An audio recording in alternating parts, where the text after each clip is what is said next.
সাথে আছি সোনিয়া আফরিন ঈশিতা। প্রধান উপদেষ্টা ঘোষিত সময়ের মধ্যেই হবে আগামী জাতীয় নির্বাচন, এর চেয়ে একদিনও দেরি হবে না।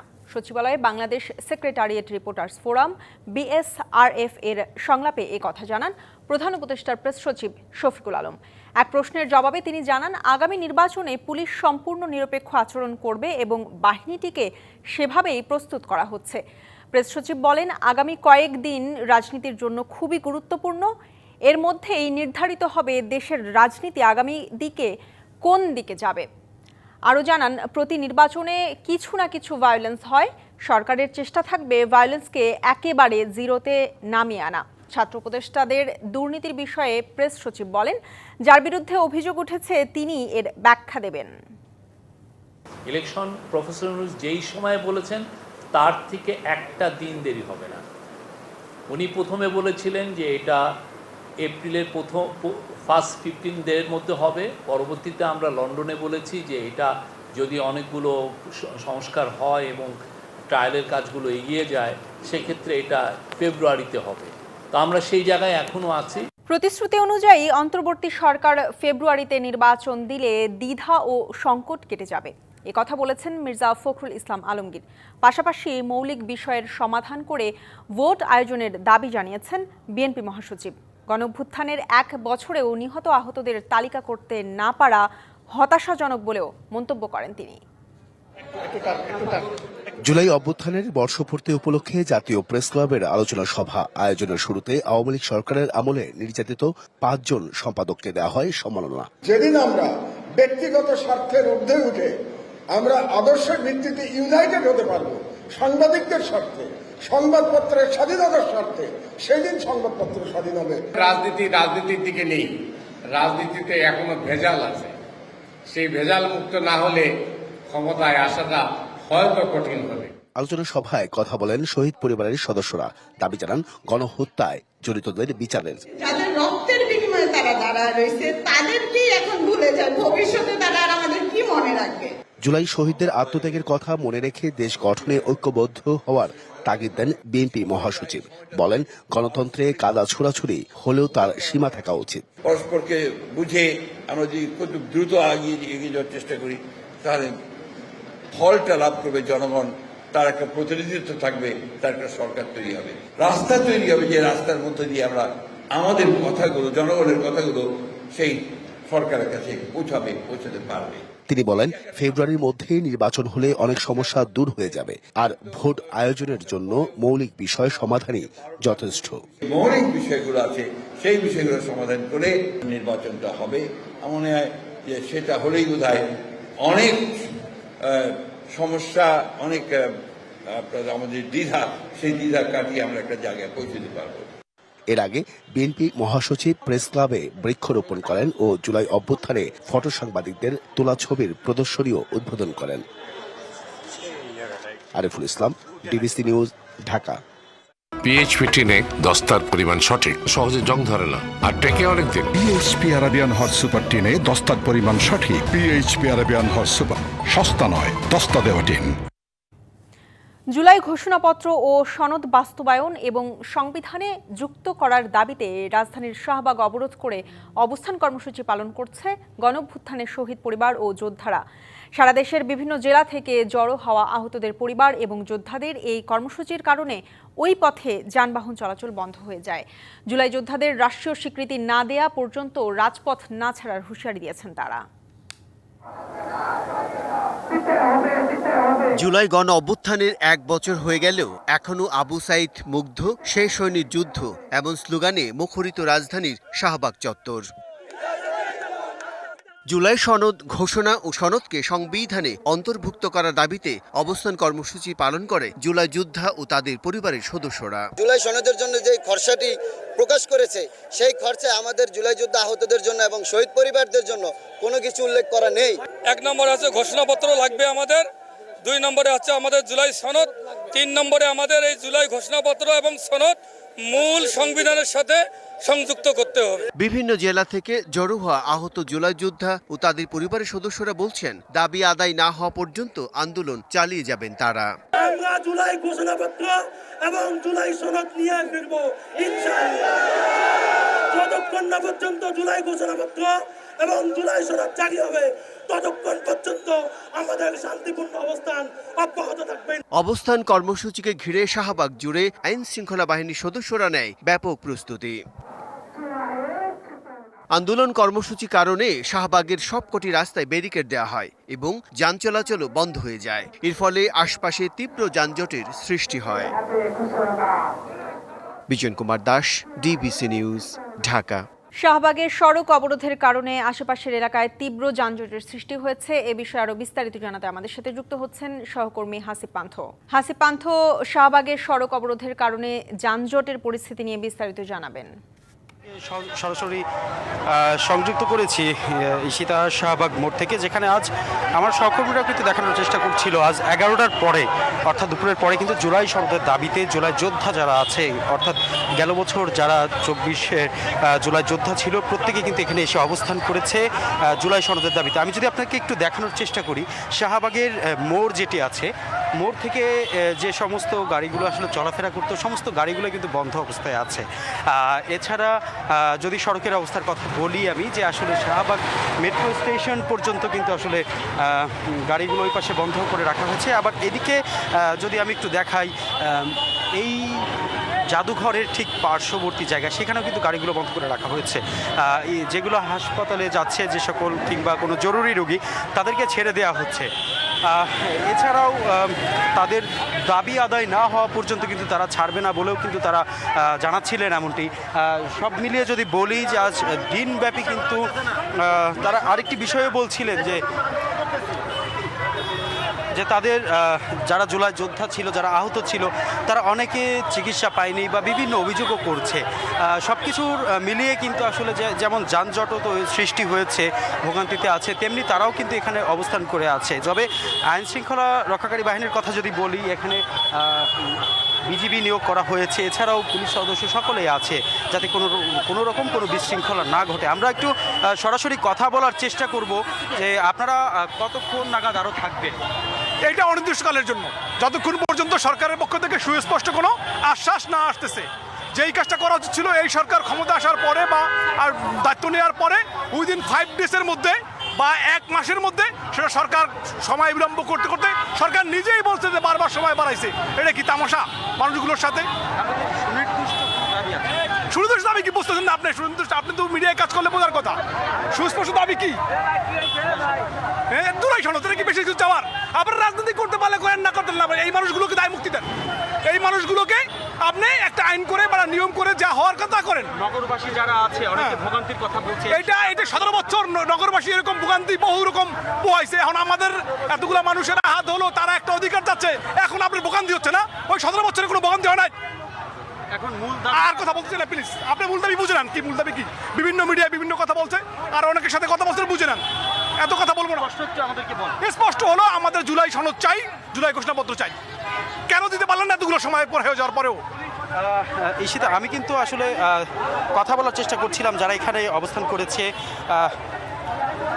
তাদের স্পষ্ট যে দাবিটি রয়েছে, তারা বলতে চাচ্ছেন যে আসলে জুলাই সনদটি কেন দেওয়া হচ্ছে না, এই বিষয়টি নিয়ে কিন্তু তারা এখানে অবস্থান করেছেন এবং অবস্থান করার পরবর্তীতে তারা চাচ্ছেন অনির্দিষ্টকালের জন্য, যতক্ষণ পর্যন্ত না সরকার জুলাই সনদটি দিবে না দিবে ততক্ষণ পর্যন্ত তারা এখানে সড়ক বন্ধ করবে এবং তাদের বিক্ষোভ সমাবেশ চালু রাখবে। এছাড়া যদি আমি একটু আপনাকে দেখাই, এই পার্শ্ববর্তী যে যারা বিভিন্ন বাইকার আছে কিংবা যারা বিভিন্ন পথচারী রয়েছে, আমরা কথা বলার চেষ্টা করেছিলাম আন্দোলনকারীদের সাথে, জুলাই যোদ্ধাদের সাথে, যে সাধারণ নাগরিকদের ভোগান্তির বিষয়ে তারা কোনো কিছু সিদ্ধান্ত নিচ্ছে কি না। তারা আসলে এমনটি জানিয়েছেন যে বিগত কয়েক বছরে তাদের কোনো ভোগান্তি না হলে এখন কেন হবে। সব মিলিয়ে যদি বলি, আসলে জুলাই সনদের জুলাই 1 বছর হয়ে গেলেও এখনও কেন জুলাই সনদ তাদেরকে দেয়া হচ্ছে না, এই বিষয় নিয়ে কিন্তু তারা এই আক্ষেপটি প্রকাশ করছে। আবার অনেকে ক্যামেরার বাইরেও কিন্তু কথা বলেছিল, যারা জানাচ্ছিলেন যে আসলে অনেকে চিকিৎসার পাইনি, অনেকে বিভিন্ন অভিযোগও করছিলেন। সব কিছু মিলিয়ে আমি যদি আপনাকে একটু দেখানোর চেষ্টা করি, শাহবাগ থানার সামনের যে জায়গাটি, আমরা একটু কথা বলবো। জুলাই সনদের দাবিতে বিক্ষোভ চলছে, বিষয়টি কিভাবে দেখছেন? একই তো হয়ে গেল না, আগে একটা সনদ ছিল, এখন একটা সনদ, একই তো। আপনি যাবেন কোথায়? ডাক্তারের কাছে। ডাক্তারের কাছে আপনি যান, আপনার কাগজ থাকবে, আপনি চলে যাবেন, দেখাবেন, চলে যাবেন, যান। রাস্তা বন্ধ করে কিসের আন্দোলন এটা? পুরো ঢাকা শহর জ্যাম হয়ে আছে, যাইব কেমনি? কিসের আন্দোলন এটা? কিসের আন্দোলন করতেছ বল? কিসের কি কি ভিত্তিতে ভাই? কিসের ভিত্তিতে আন্দোলন এটা বলেন? আরে বাবা, কি কারণ বলস না কেন? না থানা তো আর বুয়া, থানা গেছে গে বুয়া হইয়া। এখন কিসের আন্দোলন? হ্যাঁ, তোমরা কিসের আন্দোলন করতেছো বলো বলো? না কেন আমাদের? হ্যাঁ, আপনি জনগণ, আমাদের দেশের জনগণ। আপনি 17 বছর কি করছেন? আপনি এই দেশের জনগণ, আমাদের দেশের জনগণ। আপনি বানাইছেন? এই মিয়া, এদিকে আসেন, এদিকে আসেন। আপনি দেশ বানাইছেন মানে বুঝলাম না, কি বললেন? ইসিতে আমরা সরাসরি দেখানোর চেষ্টা করছিলাম যে আসলে যারা জনগণ আছে, যারা দর্শক আছে,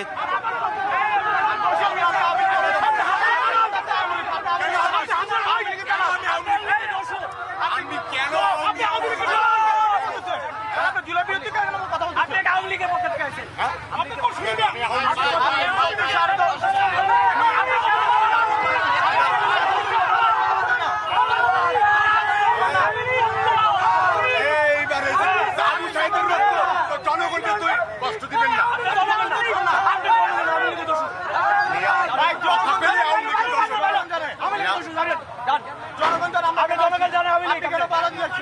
এই রাস্তাটা বন্ধ করে জানেন, আমরা চিনে বলছি আপনাকে। আমাকে চিনছেন? আমি আওয়ামী লীগ কোনে কি করে আপনি জানেন? জানেন কেমনে জানেন? আপনি আওয়ামী লীগের দর্শক, কেমনে জানেন? আওয়ামী লীগের কুস্তি মারিবি। আওয়ামী লীগ কেন করবেন?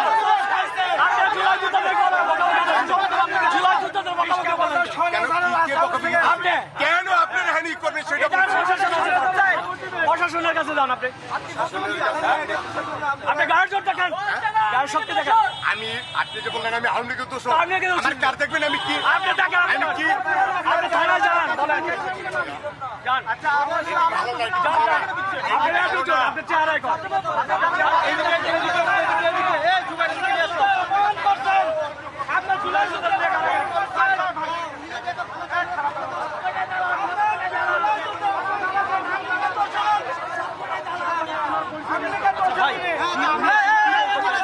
উনি বলতে যাচ্ছে, উনি এখানে আমরা জনসাধারণের যে ভোগান্তি হচ্ছে তার জন্য আন্তরিকভাবে দুঃখিত। যেহেতু আমাদের সরকার 2-3বার করে আমাদের প্রতিশ্রুতি রাখে নাই, সেই জন্য আমরা নীরবভাবে যে রুগী আছে, যাদের হাসপাতালে ইমার্জেন্সি কাজ আছে, যেমন পুলিশ প্রশাসনের কাজ আছে, তাদেরকে ছেড়ে দিচ্ছি। আর উনি অতর্কিতভাবে আসে আমাদেরকে বলতেছে আওয়ামী লীগ ভালো ছিল, আওয়ামী লীগই ভালো ছিল।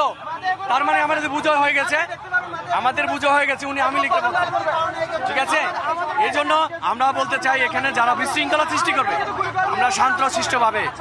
আমরা শান্তশিষ্টভাবে তাদেরকে সরিয়ে দিচ্ছি।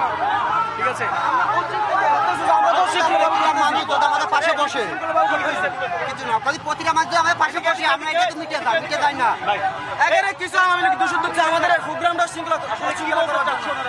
ভাই, আমরা বলতে চাচ্ছি যে আপনার জনগণ, আমরা সবাই একসাথে বসে আমাদের যে চিকিৎসাটা, আমাদের কোনো কিছু না, আমাদের সনদটা চিকিৎসাটা করে দিই। এটা চাচ্ছি যে আমাদের মেন চিকিৎসার জন্য, এটা না হলে আমাদের তো কেউ চিকিৎসা করছে না। আমরা যেখানে যাচ্ছি সেখানে আমাদের কেউ চিকিৎসা হচ্ছে। জুলাই সনদ, আর কিছুই না। হ্যাঁ, ইস্টার নেই, আমরা যে একটা মানুষ, আমরা যে একটা আহত, আমরা যে যোদ্ধা, সেটা আমাদের দিক।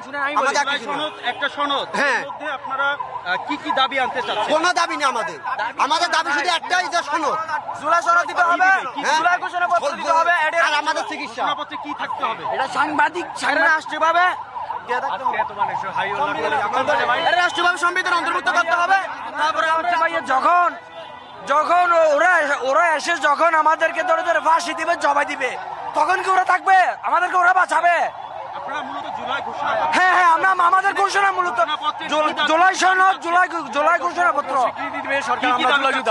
আমাদের দাবিটা সংবিধান অন্তর্ভুক্ত করবে। জুলাই আমরা যে একটা দেশে গণ অভ্যুত্থান হয়েছে, এই দেশের মানুষ যেন শান্তি শৃঙ্খলাভাবে চলতেছে, এই জন্য সরকারের পক্ষ থেকে একটা জুলাই ঘোষণাপত্র। কি থাকতে হবে এটার মধ্যে? এটা যা যা আছে আমরা উপর মহলেতে বলে দেওয়া হয়েছে অলরেডি। জুলাই সনদ হলো আমাদের সরকারি স্বীকৃতি, ঠিক আছে? আর জুলাই সনদের মধ্যে অনেক বিস্তারিত আছে, এগুলো ব্যাখ্যা দেওয়া আছে। আমরা সচিবালয়ে বলছি, অনেক জায়গায় বলছি, সব জায়গায় আমরা আটকায় শেষ। আমরা আলটিমেটাম আমরা ফরেন্সিক ভবনে গেছি, আমরা প্রেস ক্লাবে সাংবাদিক সম্মেলন করছি, আমরা এই 1 মাস ধরে বিগত সরকারকে আলটিমেটাম দিচ্ছি। সরকার আমাদের বলছে স্পষ্ট করেন ঘোষণাপত্রের মধ্যে কি দাবি চাচ্ছেন। আমরা ঘোষণাপত্র দাবি আমাদের বিস্তারিত বলো না, 3টা দাবি আমাদের। জুলাই যুদ্ধ আসে মানে অন্তর্ভুক্ত করতে হবে, সরকারের সংবিধানের মধ্যে স্বীকৃতি দিতে হবে, এবং জুলাই সনদ যেটা ওটা সরকার পরে বাস্তবায়ন করবে। ওকে, ধন্যবাদ। জুলাই ঘোষণাপত্র এবং জুলাই সনদটা হচ্ছে যে ইশিতা, আমি জানানোর চেষ্টা করছিলাম আসলে শাহবাগ থেকে আমরা কিন্তু সরাসরি দেখানোর চেষ্টা করছিলাম যেখানে সাধারণ জনগণের যারা ছিলেন তাদের সাথে যারা জুলাই যোদ্ধা তারা কিন্তু একটি বাকবিতণ্ডায়ও জড়িয়ে পড়েছিলেন, এবং জুলাই ঘোষণাপত্র আসলে উল্লেখযোগ্য তারা কি দাবি চাচ্ছেন সে বিষয়টিও কিন্তু এখানে যাদের সাথে কথা বলার চেষ্টা করেছি তারা স্পষ্টভাবে বলছে না তাদের কথা জুলাই ঘোষণাপত্র দিতে হবে, সেখানে তাদের আসলে কি দাবি এর মধ্যে থাকা উচিত বা কি দাবি এর মধ্যে আনতে হবে সে বিষয়টি আমরা স্পষ্ট জানতে পারিনি এখন পর্যন্ত। জানাচ্ছিলাম শাহবাগ থেকে। রাজধানীর পূর্বাঞ্চলে প্লট দুর্নীতির 6 মামলায় সাবেক প্রধানমন্ত্রী শেখ হাসিনা ও তার পরিবারের 7 সদস্য সহ 23 জনের বিচার শুরু হয়েছে। আগামী 11 ও 13 আগস্ট মামলার সাক্ষ্য গ্রহণের দিন ঠিক করা হয়েছে। ঢাকার বিশেষ জজ আদালত 5 এর বিচারক আব্দুল্লাহ আল মামুন ও ঢাকার বিশেষ জজ আদালত 4 এর বিচারক মোহাম্মদ রবিউল আলম সকালে এই আদেশ দেন। মামলায় শেখ হাসিনা ছাড়াও অভিযুক্ত পরিবারের অন্য সদস্যরা হলেন শেখ হাসিনার ছেলে সজীব ওয়াজেদ জয়, মেয়ে সাইমা ওয়াজেদ পুতুল, বোন শেখ রেহানার মেয়ে টিউলিপ সিদ্দিক, আজমিরা সিদ্দিক ও ছেলে রাদওয়ান মুজিব সিদ্দিক। আসামিরা আদালতে উপস্থিত না থাকায় তাদের বিরুদ্ধে গ্রেপ্তারি পরোয়ানা জারি করা হয়। গত 12, 13 ও 14 জানুয়ারি নিজের এবং স্বজনদের নামে প্লট বরাদ্দে অনিয়ম ও দুর্নীতির অভিযোগে শেখ হাসিনা সহ 28 জনের বিরুদ্ধে 6টি মামলা করে দুদক। এরপর 25শে মার্চ তাদের বিরুদ্ধে অভিযোগপত্র দাখিল করে সংস্থাটি। শেখ হাসিনা এবং সজীব আহমেদ ওয়াজেদ আর কন্যা পুতুল তাদের বিরুদ্ধে চার্জ গঠন হয়েছে এবং আগামী চার্জ গঠন করার পরে 3 মামলার আনুষ্ঠানিক বিচার শুরু হলো এবং আমরা আগামী 8 তারিখ বাদীর সাক্ষী নেব। বাদীর সাক্ষী নেওয়ার পর অন্যান্য সাক্ষী নিয়ে দ্রুতই আমরা এই মামলাটা রায় ইনশাল্লাহ আমরা গ্রহণ করবো দুদকের পক্ষে। ডিবিসি সংবাদে নিচ্ছে একটি বিরতির সঙ্গেই থাকুন। গোপালগঞ্জে কোনো প্রাণঘাতী অস্ত্র ব্যবহার করা হয়নি, শুধু বল প্রয়োগ করা হয়েছে। একটি দলের নেতাকর্মীদের প্রাণনাশের হুমকি থাকায় হস্তক্ষেপ করে সেনাবাহিনী। দুপুরে ঢাকা সেনা সদরে আয়োজিত সংবাদ সম্মেলনে সেনা সদরের মিলিটারি অপারেশনস ডিরেক্টরেটের কর্নেল মোহাম্মদ শফিকুল ইসলাম এসব তথ্য জানান। গোপালগঞ্জে কি হয়েছিল তার জন্য একটি তদন্ত কমিটি গঠন করা হয়েছে। তদন্তের সঠিক তথ্য বেরিয়ে আসবে বলেও আশা প্রকাশ করেন তিনি। বলেন, বিশেষ কোনো দলের ক্ষেত্রে আলাদা কোনো নজর নেই। তিনি জানান, গত 4 সপ্তাহে 37টি অবৈধ অস্ত্র উদ্ধার করেছে সেনাবাহিনী। গত আগস্ট থেকে এখন পর্যন্ত 12,119টি হারানো অস্ত্রের মধ্যে 9,729টি অস্ত্র উদ্ধার। বিভিন্ন অপরাধে সম্পৃক্ত থাকার অভিযোগে এখন পর্যন্ত 16,459 জনকে গ্রেপ্তার করেছে সেনাবাহিনী। গোপালগঞ্জে কি হয়েছিল সেটার সত্যতা বা সত্য ঘটনা উন্মোচনের জন্য বা উদ্ঘাটনের জন্য একটি তদন্ত কমিশন গঠন করা হয়েছে এবং আমরা আশা করি এই তদন্ত কমিটি সঠিক এবং সত্য ঘটনা উন্মোচনে সক্ষম হবে। আমরা আসলে বিশেষ কোনো দলের ক্ষেত্রে আমাদের কোনো আলাদা নজর নেই। আমরা দায়িত্ব পালনের ক্ষেত্রে সকলেই আমাদের কাছে সমান। ব্লগার অভিজিৎ রায় হত্যায় যাবজ্জীবন সাজাপ্রাপ্ত শফিউর রহমান ফারাবীকে জামিন দিয়েছে হাইকোর্ট। বিচারপতি জাকির হোসেন ও বিচারপতি KM রাশেদুজ্জামান রাজার বেঞ্চ তাকে এ জামিন দেন। আসামিপক্ষ দাবি করে ভুল পর্যবেক্ষণের ভিত্তিতে ফারাবীকে দণ্ডিত করে বিচারিক আদালত। আর সেই শুনানির পরই এই অন্তর্বর্তী জামিন আদেশ দেয় উচ্চ আদালত। 2015 সালের 26শে ফেব্রুয়ারি ঢাকা বিশ্ববিদ্যালয় এলাকায় প্রকাশ্যে কুপিয়ে হত্যা করা হয় ব্লগার অভিজিৎ রায়কে। এই মামলায় 5 আসামিকে মৃত্যুদণ্ড ও 1 আসামি অর্থাৎ শফিউর রহমান ফারাবীকে যাবজ্জীবন কারাদণ্ড দেন ঢাকার সন্ত্রাস বিরোধী বিশেষ ট্রাইব্যুনালের বিচারক মোহাম্মদ মজিবুর রহমান। 2021 সালের 16 ফেব্রুয়ারি এই রায় দেয়া হয়। পরে এই রায়ের বিরুদ্ধে ওই বছরই আপিল করেন ফারাবী। জেলায় জেলায় সংকট সমস্যা, তা থেকে উত্তরণের চ্যালেঞ্জ আর সম্ভাবনার কথা তুলে ধরতে চলছে ডিবিসি এক্সপ্রেস। বিশেষ এই আয়োজনে মতামত থাকছে তৃণমূল থেকে শুরু করে নীতি নির্ধারকদের। ডিবিসি এক্সপ্রেস আজ সারাদিন আছে ঝালকাঠি জেলায়। নিবেদিত ডিবিসি নিউজের বিশেষ আয়োজন ডিবিসি এক্সপ্রেস। আর সারাদিন আমরা রয়েছি ঝালকাঠি জেলায়। এলাকার সাধারণ মানুষের সমস্যা সংকট, তা থেকে উত্তরণের চ্যালেঞ্জ ও নীতি নির্ধারকরা কি বলে, সেই কথাগুলো আমরা তুলে ধরবো এই জেলার মানুষের জন্য। আমরা শুরুতেই জানবো যে আপনাদের এই ঝালকাঠি জেলায় যে কটি পৌরসভা রয়েছে সব মিলিয়ে নাগরিক সেবা কেমন দেখতে পান? প্রথমেই আমি ডিবিসিকে ধন্যবাদ জানাই। আমরা আপনারা জেনে থাকবেন এই বরিশাল বিভাগের সবচেয়ে প্রাচীনতম পৌরসভা হচ্ছে আমাদের ঝালকাঠি এবং নলছিটি। এই দুটি পৌরসভা, দুই পার থেকেই নদী বাঙ্গনে আজকের এই শহর দুটি বিলীন হওয়ার পথে। আমাদের এখানে আধুনিক এই পৌরসভার কোনো রাস্তাঘাট, ড্রেনেজ ব্যবস্থা নাই, পানির সমস্যা গত 17 বছরে তেমন কোনো উন্নয়ন না হওয়ার কারণে আমরা অনেক পিছিয়ে পড়েছি। এখানে মানুষের নাগরিক সুবিধা বলতে কোনো পৌরবাসী কোনো সুবিধা পায় না। দুইটি পৌরসভা আজকের ঝুঁকির মধ্যে আছে। এখানে অনতিবিলম্বে এই শহর রক্ষা বাদ দরকার। আমরা একটু জেনে নেব যে আপনাদের এই এলাকায় চিকিৎসা সেবাটা কেমন রয়েছে। এটি লিফটের কারণে নতুন 150 শয্যা বিশিষ্ট যে হাসপাতাল, যেটি 250 শয্যা হবে, এটি এখনও চালু হচ্ছে না। সব বিষয় যদি বলতেন। ধন্যবাদ আপনাকে। আসলে আমরা ঝালকাঠি যারা সাধারণ জনগণ আছি, এরা স্বাস্থ্যসেবা আমরা অনেক পিছিয়ে আছি। ঝালকাঠি যে 250 শয্যা বিশিষ্ট যে হাসপাতাল হয়েছে, এটি নামে মাত্র উদ্বোধন হয়েছে। এটা তৎকালীন ফ্যাসিস্ট আওয়ামী লীগ সরকার তারা উদ্বোধন করেছে, কিন্তু এর কোনো কার্যক্রম এখন পর্যন্ত শুরু হয় নাই। এখানে যদি একটা মানুষ স্ট্রোক করে বা হাড় ভেঙে যায়, তারা দ্রুত একটু কাশি হলেও যদি ডাক্তার মনে করে যে এখানের সম্ভব না, বরিশাল সাথে সাথে রেফার করে। আমরা স্বাস্থ্য সেবায় আমরা ঝালকাঠির মানুষ অনেক পিছিয়ে আছি। ধন্যবাদ আপনাকে। আমরা একটু জেনে নেব যে আপনাদের এই জেলায় বিনোদন ব্যবস্থা এবং শিক্ষা ব্যবস্থা নিয়ে ছোট করে বলতে। ধন্যবাদ ডিবিসিকে। আমরা ঝালকাঠিতে ডিবিসিকে পেয়ে আমরা ঝালকাঠিবাসী ধন্য। ঝালকাঠিতে শিক্ষা ব্যবস্থা এবং বিনোদনের ব্যবস্থা আমরা অনেক পিছিয়ে আছি। বাংলাদেশের দ্বিতীয় পৌরসভা যেটি ঝালকাঠিতেই অবস্থিত, সেখানে আমরা আজকে বিনোদনে দ্বিতীয়ত দূরের কথা, আমরা কোন অবস্থানে আছি আমরা নিজেরাও জানি না। বিনোদন বলতে এখন ছেলেদের হাতে মোবাইলের গেমস, মোবাইলের মাধ্যমেই তাদের বিনোদন চলে। কোনো বিনোদন ক্ষেত্রে মাঠের সংকটও রয়েছে। ঝালকাঠিতে মাঠের সংকট তো রয়েছেই, মাঠের সংস্কার নেই, মাঠ পরিত্যক্ত অবস্থায় একরকমের আছে। সবচেয়ে বড় কথা, ঝালকাঠিতে অবহেলিত। বিগত দিনে যারা ছিল তারা ঝালকাঠির দিকে খেয়াল করেনি। আগামীতে যাতে ঝালকাঠিতে উন্নয়ন হয়, বিনোদনমূলক ব্যবস্থা হয়, এটাই কামনা করি। ধন্যবাদ আপনাদেরকে আমাদের সাথে যুক্ত থাকার জন্য। রাত 9টায় আবারও আমরা যুক্ত হব ঝালকাঠি জেলা প্রশাসকের সাথে। ততক্ষণ পর্যন্ত ডিবিসি এক্সপ্রেসের সাথেই থাকুন। ইরানের পেট্রোলিয়াম ও পেট্রোকেমিক্যাল পণ্যের বাণিজ্যে জড়িত থাকার অভিযোগে ভারতের অন্তত 6টি কোম্পানির বিরুদ্ধে নিষেধাজ্ঞা জারি করেছে যুক্তরাষ্ট্র সরকার। স্থানীয় সময় বুধবার এক বিবৃতিতে এ তথ্য জানিয়েছে মার্কিন পররাষ্ট্র দপ্তর। নিষেধাজ্ঞার আওতায় থাকা ভারতীয় প্রতিষ্ঠানগুলো ইরানের পেট্রোলিয়াম পণ্য কেনাবেচা ও বিপণনে ইচ্ছাকৃতভাবে অংশ নিয়েছে। এর মাধ্যমে তারা যুক্তরাষ্ট্রের ইরান বিষয়ক নিষেধাজ্ঞা ভেঙেছে। নিষিদ্ধ কোম্পানিগুলোর মধ্যে রয়েছে ভারতের কিছু বড় পেট্রোকেমিক্যাল ব্যবসা প্রতিষ্ঠান। এগুলোর মধ্যে সবচেয়ে বড় অভিযোগ উঠেছে আলকেমিক্যাল সলিউশনের বিরুদ্ধে। প্রতিষ্ঠানটি 2024 সালের জানুয়ারি থেকে ডিসেম্বরের মধ্যে $8.40 লাখ বেশি মূল্যের ইরানি পেট্রোকেমিক্যাল পণ্য আমদানির সঙ্গে জড়িত ছিল বলে উল্লেখ করা হয়েছে। ভারতীয় পণ্যের উপর যুক্তরাষ্ট্রে 25% শুল্ক আরোপের প্রতিক্রিয়ায় জাতীয় স্বার্থ রক্ষায় প্রয়োজনীয় সব পদক্ষেপ নেওয়ার কথা জানিয়েছে দিল্লি। বুধবার রাতে এক বিবৃতিতে একথা জানায় দেশটির বাণিজ্য ও শিল্প মন্ত্রণালয়। স্থানীয় সময় বুধবার নিজের মালিকানাধীন সামাজিক যোগাযোগ মাধ্যম ট্রুথ সোশ্যালে ভারতের উপর নতুন শুল্ক আরোপের ঘোষণা দেন ট্রাম্প। 1 আগস্ট থেকে এই শুল্ক কার্যকর হওয়ার কথা রয়েছে। পাশাপাশি রাশিয়ার কাছ থেকে সামরিক সরঞ্জাম ও জ্বালানি কেনায় দেশটির বিরুদ্ধে শাস্তিমূলক পদক্ষেপ নেওয়ারও ঘোষণা দেন ট্রাম্প। এরপরই এক বিবৃতিতে ভারতের বাণিজ্য ও শিল্প মন্ত্রণালয় জানিয়েছে, দ্বিপক্ষীয় বাণিজ্য নিয়ে যুক্তরাষ্ট্রের প্রেসিডেন্টের মন্তব্য ভারত সরকারের নজরে এসেছে।